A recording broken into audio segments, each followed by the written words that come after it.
wabarakatuh. Shalom, Om Swastiastu, Namo Buddhaya, dan salam kebajikan. Dan Tabiun. Yang terhormat, Ibu Dr. Eka Septia Kristina, MPD, selaku dosen pengampu mata kuliah pembelajaran berbicara, dan juga Ibu Siska Merita, MPD, selaku dosen pengampu mata kuliah pembelajaran berbicara, serta rekan-rekan mahasiswa yang saya banggakan. Pertama-tama, marilah kita panjatkan puji syukur kehadiran Tuhan Yang Maha Esa karena berkat rahmat dan limpah karunia-Nya kita bisa berkumpul pada pagi hari ini dalam keadaan sehat walafiat.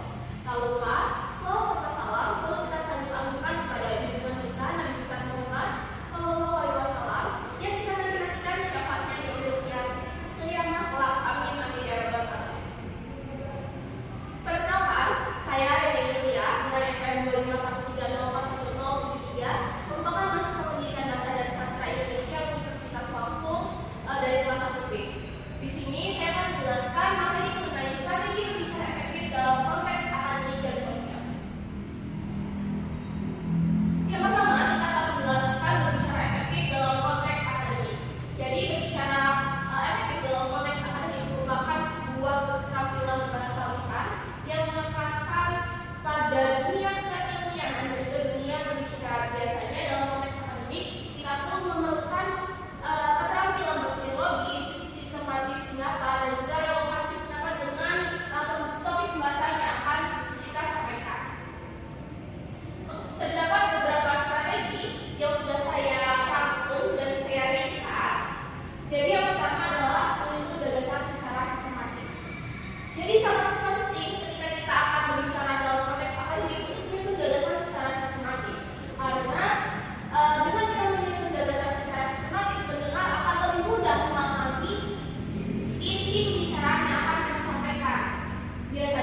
dalam konteks akademik serta sosial. Semoga dari materi yang sudah saya sampaikan